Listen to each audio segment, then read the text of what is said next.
Bismillahirrahmanirrahim. Assalamualaikum warahmatullahi wabarakatuh. Waalaikumsalam warahmatullahi wabarakatuh. Perkenalkan, nama saya Kusran dari Cabang Barat, tepatnya Desa Purwodadi, Kecamatan Barat, Kabupaten Magetan. Tempat Bu Amir Sari kemarin tuh. Betul, Ustadz. Ya, kita doakan untuk Bu Amir Sari meninggal dunia ya udah. Kita doakan dulu.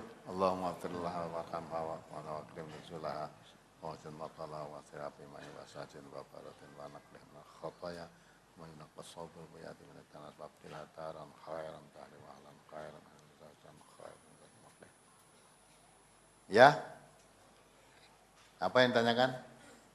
Gini Ustadz, apakah dibenarkan di dalam Islam membicarakan kebaikan-kebaikan seseorang yang sudah meninggal? Tujuannya Ustadz, agar orang yang diajak bicara tadi termotivasi menjalankan kebaikan seperti orang yang sudah meninggal tadi. Itu mohon tausiahnya. Yang kedua, mohon doa dari Al-Ustadz dan peserta pengajian Ahad pagi. Semoga warga Cabang Barat tetap istiqomah dalam mempelajari Al-Quran dan As-Sunnah. Cukup sekian, ada kurang lebihnya mohon maaf. Assalamualaikum warahmatullahi wabarakatuh. Waalaikumsalam warahmatullahi wabarakatuh. Yang tidak boleh orang meninggal tuh kalau yang dibicarakan itu apa? Jeleknya. Kalau baiknya boleh. Dibicarakan kebaikannya boleh. Kalau jeleknya jangan. Sebab kejelekan itu bisa jadi toh, kita masih membicarakan jeleknya. Padahal mungkin Allah mengampuni dosa yang berbuat jelek tadi, diampuni oleh Allah. Allah sudah mengampuni dosanya, kita masih bicara jeleknya saja. Seperti orang yang tobat karena wanita zina tadi sampai hamil melahirkan, ya, bertobat diterima tobatnya oleh Allah. Ya, sudah dikubur. Nah, ada orang membicarakan tentang jeleknya orang ini loh, ketika lewat di kuburannya, ini wanita itu matinya aja dirajam karena zina. Ya. Waktu itu berjalan bersama Nabi.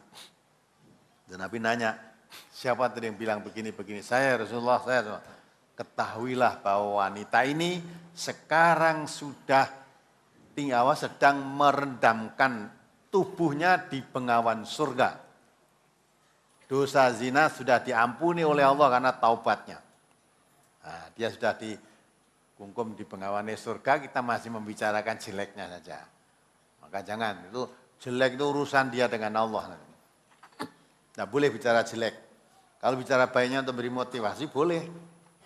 Di Bu Amir Sari ini, tak kabarkan untuk saudara semua, datang hari Ahad yang lalu ke sini. Hari Ahad masih ketemu saya itu. Dengan adik keponakannya, putri juga, pensiunan kesehatan. Dia datang kepada saya, membawa sertifikat tanah dan rumah yang dipakai pengajian di demo dulu itu. Dia nyerahkan, diwakafkan ke MTA. Udah PBB-nya ada, sertifikatnya ada, lengkap sudah.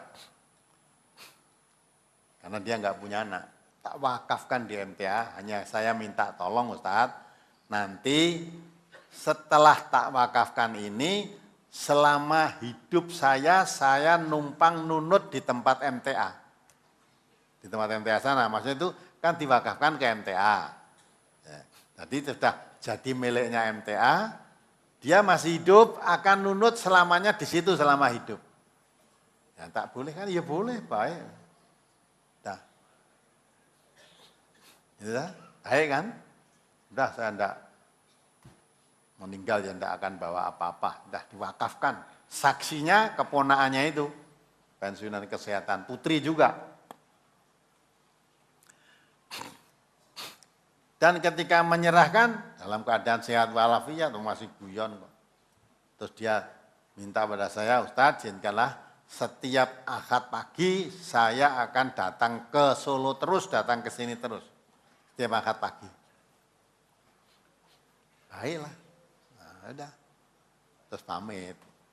Nah, karena dalam perjalanannya ngedrop apa tensinya termasuk di rumah sakit Brayat Minulyo Gondang situ. atau tensinya cuma 80 ngedrop kan, atau di situ sementara terus tensinya jadi naik lagi baik normal sudah, malah bisa telepon sama Pak Katino itu ditelepon, beliau sendiri yang jawab, malah dia ngomong katanya, wong jane sing sakit niku ponakan kula niki kok malah kula sing diopnam gitu. Ketika akan berangkat itu yang menemani itu katanya memang terasa agak greges, agak nggak enak badan. Kalau beliaunya terasa sehat. Lah kok malah saya yang diopnam, ponakan saya padahal yang sakit. Nah itu. Udah, bisa ngomong gitu.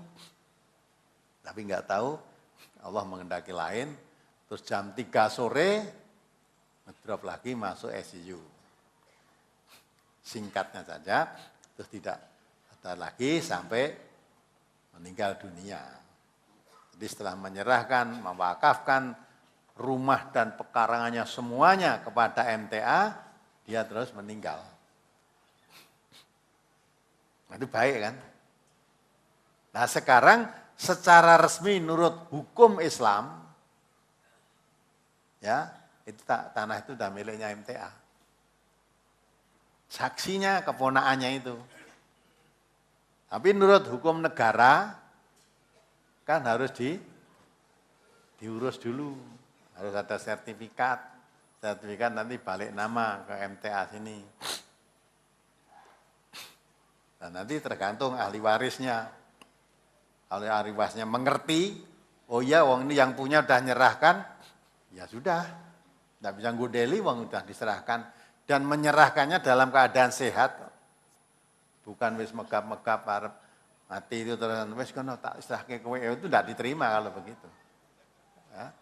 Surah infak untuk itu kalau sudah dikeluarkan 2 atau 3 minggu sebelumnya tuh. Kalau kamu memberikan sesuatu memang sudah terasa akan mati, sudah ditalkinkan, ambekane wis rekoso baru menyerahkan itu tidak diterima. Tapi ini masih sehat. Malah berencana tiap minggu mau datang ke sini kok. Akhirnya meninggal. Allah mendaki lain.